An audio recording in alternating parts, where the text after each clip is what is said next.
histeroscopía, que sin lugar a dudas pienso que es una de las técnicas que todos los ginecólogos que deseen realmente ayudar a sus pacientes deberían de conocer y manejar correctamente. ¿Pasamos? No, ¿verdad? Va a ser aquí. Bueno, entonces evidentemente ya me hicieron el favor de hacer la presentación. Estoy en la Ciudad de México, es un gusto para mí estar en este hermoso y bello país con ustedes. No tengo ningún conflicto de interés y bueno, vamos a platicar entonces acerca de los objetivos de esta plática. Y los objetivos de esta plática es conocer el lugar que tiene la resectoscopía para el tratamiento de la patología endouterina en ginecología moderna, describir los procedimientos resectoscópicos más comunes, ver los detalles para poder hacer esta cirugía de manera segura y exitosa y cómo hacer que la histeroscopía pueda ser universal para todos los ginecólogos. Pues evidentemente la histeroscopía quirúrgica la podemos dividir entre aquella que utilizamos algún tipo de energía o aquella que utilizamos solamente algún tipo de instrumental frío. Podemos hacer histeroscopía diagnóstica y quirúrgica y en estas pues tenemos las dos variantes. Cuando estamos pensando en hacer algún tipo de procedimiento quirúrgico, histeroscópico, pues lo podemos hacer utilizando nuestras pinzas, nuestras tijeras, cortar un pólipo, un mioma, tomar una biopsia. Esto al final es una histeroscopía quirúrgica, pero cuando queremos hacer cosas más avanzadas, tenemos que enfrentarnos a la necesidad de aprender a utilizar el resectoscopio. Y el resectoscopio, pues evidentemente tiene una serie de particularidades muy importantes que todos deben de conocer, ¿no? El resectoscopio, pues hay de distintos tamaños, hay desde 5 milímetros, 22 French, 26 French, y vamos a necesitar una experiencia para poder utilizarlo dentro de la cavidad uterina por lo peligroso que puede ser al estar utilizando una energía, que puede ser monopolar o puede ser bipolar. Hay distintos tipos de fibras, distintos tipos de lentes. Creo que esta plática no va para allá orientada, pero evidentemente tiene su calidad y tiene su importancia la resectoscopía. Pero realmente es importante que todos ustedes hagan resectoscopía. Ya existen los morceladores mecánicos, podemos hacer ablación con globo, que es muchísimo más seguro. ¿Realmente la resectoscopía tiene en este momento todavía cabida en la ginecología? Bueno, pues si usted quiere hacer una cirugía uterina con un morcelador, pues vas a tener una herramienta mucho más fácil de aprender. Es mucho más sencillo aprender la morcelación que la resección con un resectoscopio. Eso es sin lugar a dudas. Si usted quiere hacer una ablación endometrial y le hace con un globo, pues también es mucho más seguro y mucho más fácil de aprender. Pero el tema aquí es que la versatilidad que te da el resectoscopio, pues esto es indudablemente es único. Su costo es mucho menor. Tú puedes hacer muchas cirugías con un solo resectoscopio y con un par de asas puedes hacer de 10, 20 o 30 casos sin ningún problema. Entonces tus costos se te abaratan mucho con un resectoscopio. Puedes evidentemente tener una gran eficiencia para quitar miomas muy grandes, lo cual no lo puedes hacer con un morcelador. Tienes evidentemente muchas visiones porque tienes muchos ángulos de visión y tienes posibilidad de ver mucho mejor tus tejidos y poder llegar hasta el fondo de la cavidad y hacer la resección. Tienes además corte y hemostasia que no lo tienes en ninguna otra tipo de cirugía histeroscópica y puedes tratar muchas patologías a la vez. Puedes quitar un pólipo y un mioma y además hacer la ablación endometrial y también puedes hacer la resección de un ixmocele, todo en la misma cirugía con un solo instrumento sin necesidad de estar haciendo nada extra. Entonces, estos son los procedimientos que usualmente se realizan con el resectoscopio, que estamos hablando de la ablación endometrial, la metroplastia histeroscópica, la resección del septo uterino, la polipectomía, la miomectomía, la resección de los restos óvulo-placentarios y los cortes de los ixmoceles. Y hay muchos otros procedimientos que nos beneficia tener un resectoscopio, que sería evidentemente en los casos de estenosis cervical, con el mismo instrumento podemos ir abriendo con mucha paciencia y cuidado, evidentemente el orificio cervical.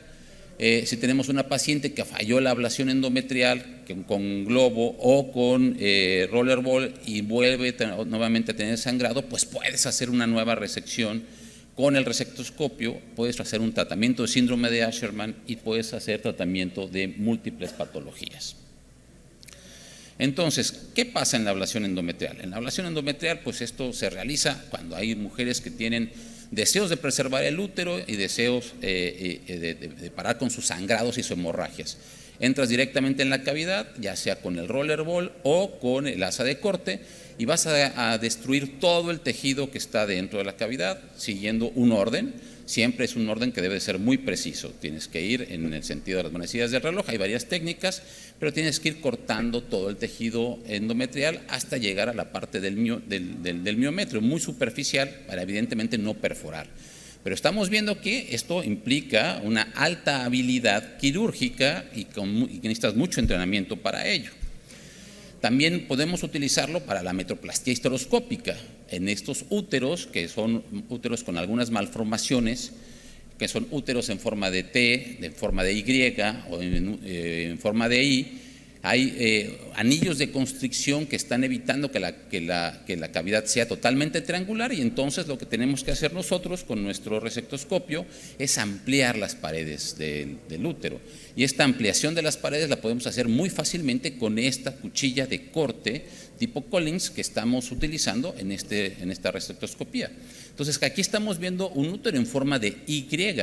Estamos viendo que los ostiums tubarios se nos van hacia la parte superior, divididos por esta parte de la resección del útero. Entonces lo que hacemos aquí es ampliar nuestra cavidad, ampliar nuestra cavidad lo más que podamos, con el fin de… no va a correr, ahí está, con el fin de poder ir avanzando. No, ya no va a correr. Bueno, está en automático la presentación, lástima que no podemos ver, pero tenemos que hacer el corte de todo y tenemos mucho espacio donde podemos cortar.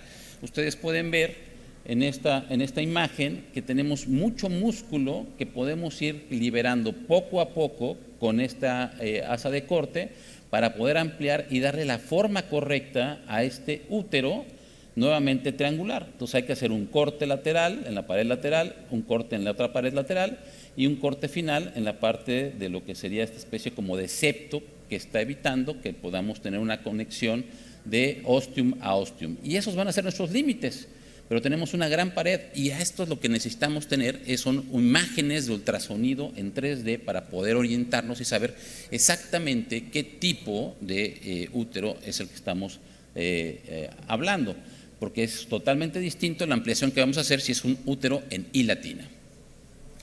Y en algo en donde la resectoscopía de verdad es único, pues es en la corrección del septo uterino. La corrección del septo uterino es algo que se tiene que hacer y se puede hacer de muchas maneras, pero la realidad es que se hace muy fácil cuando se utiliza el resectoscopio para este tipo de patologías.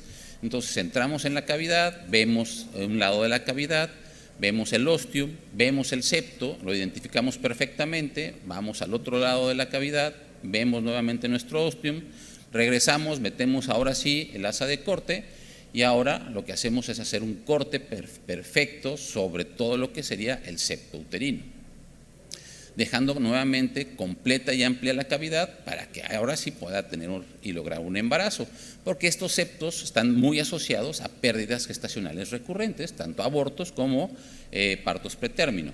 Entonces, en estas pacientes es ahí donde debemos nosotros incidir para poderles ofrecer embarazos completamente normales.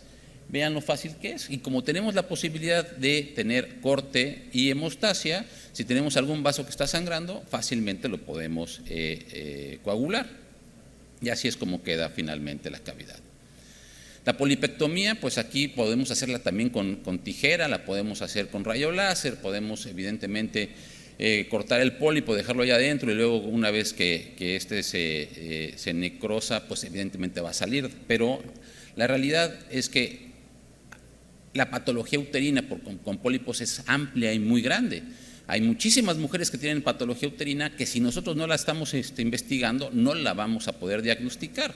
Debemos de pensar siempre en esto, debemos de pensar que las pacientes pueden tener este tipo de patologías. Y obviamente cuando tenemos un resectoscopio, pues es muy fácil poder quitarlo todo, ¿no? Es sencillo, es visualizarlo, meter tu asa de corte y evidentemente hacer una polipectomía completa en cuestión de minutos, porque es un tejido que es, a diferencia del mioma, es muy suave y al momento de pasar el asa de corte se viene prácticamente todo el tejido. Entonces, estas son las utilidades que nos da a nosotros tener un resectoscopio, que esto yo creo que es algo fundamental. Entonces vean qué fácil se viene, como es un tejido glandular, vemos estas glándulas como se están cortando de una manera muy sencilla con el asa de corte.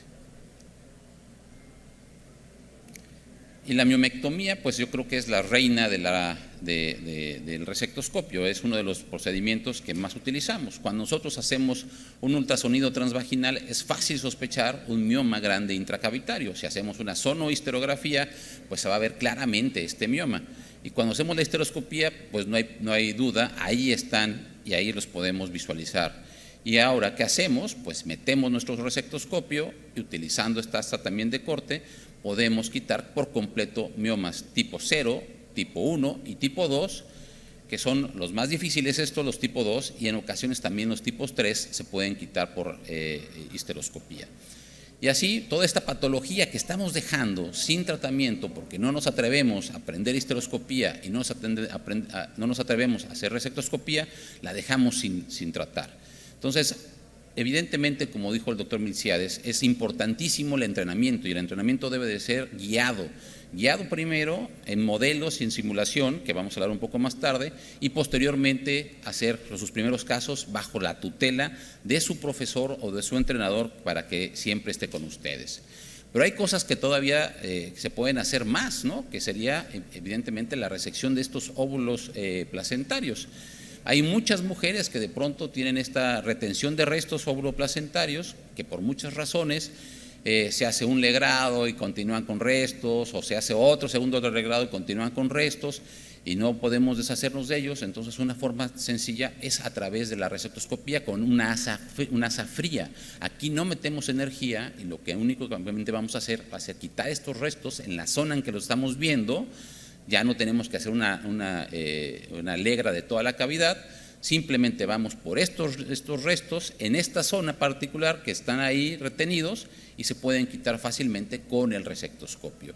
Este video no es mío, aquí podemos ver cómo este profesor hindú lo está haciendo de una manera muy gentil con el asa fría. Identifica los restos, ve toda la cavidad, sin energía, va a hacer una especie de legrado, quitando solamente en la zona en que está afectada para no dañar el endometrio y generar los famosos síndromes de Asherman que usualmente se presentan en esos pacientes que hemos legrado una y otra vez. Y así es mucho más fácil e inteligente realizar este tipo de procedimientos. Y la ixmocelectomía, pues evidentemente cada vez vamos a estar viendo más ixmoceles.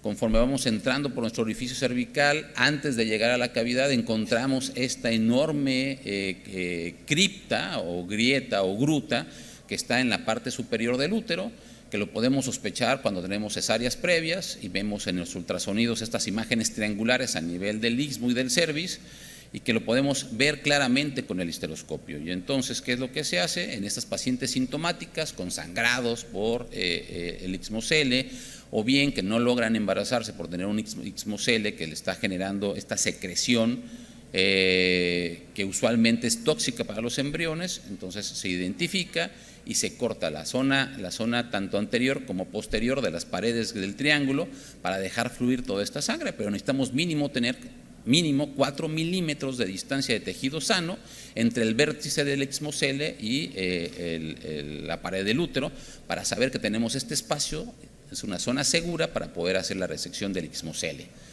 Y así es como se hace todo este tipo de cirugía.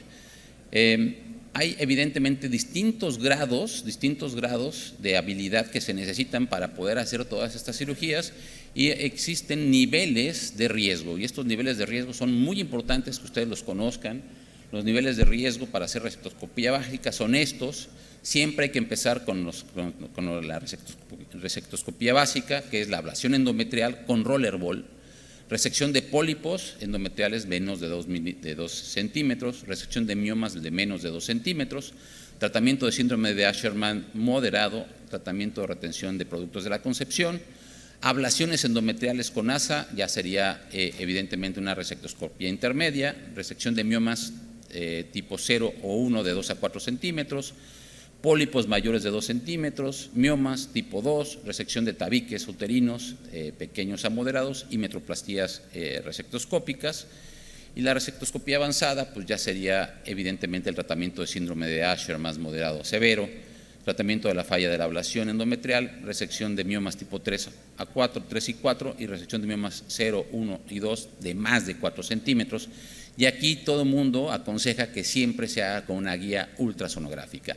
En las dos rubros anteriores no se recomienda en la resectoscopía inicial, y sí en la moderada podríamos pensar en hacerlo si no te sientes con la habilidad quirúrgica todavía de hacerlo. ¿Por qué no hemos podido hacer la universalidad de la histeroscopía y de la resectoscopía? Pues porque existe escasez de recursos humanos, no existen suficientes expertos que estén enseñando a las nuevas generaciones. Hay muchas preocupaciones médico-legales acerca de la resectoscopía, como sí existen muchas complicaciones cuando no se maneja adecuadamente y no se tienen los cuidados suficientes. Puede haber complicaciones graves y serias para la paciente, perforaciones uterinas, perforaciones intestinales, lesiones y daños de quemadura a vejiga, intestino. Evidentemente todo eso preocupa mucho a los médicos, ¿no? Hay mucha obstrucción de las instituciones por no querer comprar equipos, modernizar sus instalaciones, las instituciones públicas no quieren invertir en esto y evidentemente tener un centro histeroscópico que lo mantenga las personas es muy complejo, no siempre es fácil, y estas son las principales limitantes que tenemos. Pero evidentemente existe mucha forma de poder aprender la histeroscopía, y esto es, primero, tener centros de simulación. Esto yo creo que es fundamental que todos ustedes aquí en República Dominicana piensen en tener un centro de simulación de histeroscopía. Esto es fundamental para todos. Tienen que entrenarse en histeroscopía, pero no lo pueden hacer en las pacientes, tiene que ser en un centro de simulación. Tienen que conocer perfectamente el mecanismo de los fluidos, cómo se utilizan, las presiones, la energía, cómo se utiliza la energía, las preocupaciones de la energía y crear equipos de trabajo. Esto es fundamental. Para nosotros ha sido muy gratificante estar con ustedes en estas jornadas, en este congreso. Hemos tenido un curso de manejo de histeroscopía, tuvimos el día de ayer y el día de hoy.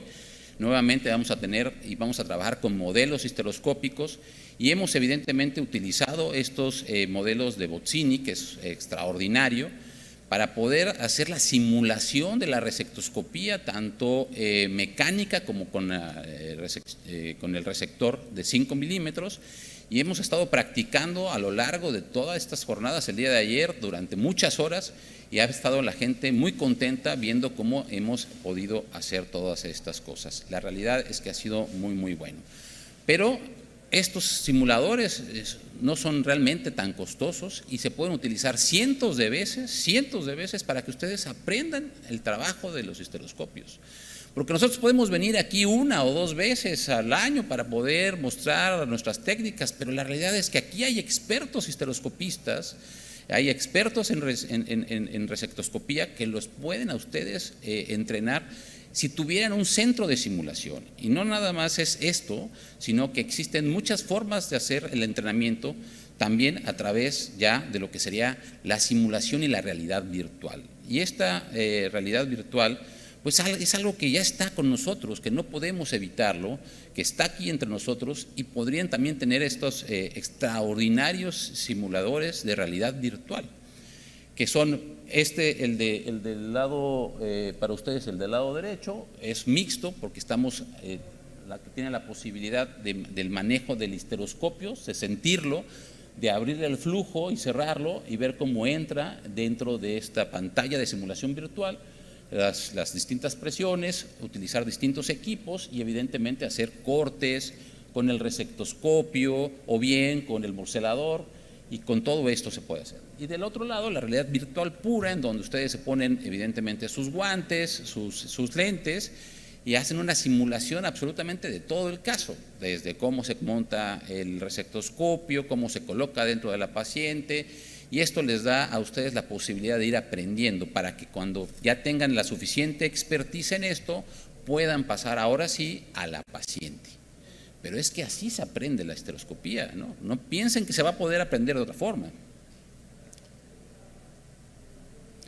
Y bueno, ya para terminar, pues mis conclusiones, evidentemente, es que el resectoscopio en ginecología, sin lugar a dudas, es una herramienta fundamental que todos ustedes deben de conocer y deben de poder utilizar. Al tener que usar energía, es sumamente complejo. El manejo de las complicaciones puede ser dañino para las pacientes si ustedes no tienen la suficiente habilidad. El aprender todo esto con los simuladores les va a dar cierta habilidad primero para poder luego enfrentarse con sus casos. La versatilidad que tiene el resectoscopio es única, no hay ningún otro instrumento que te da esta versatilidad.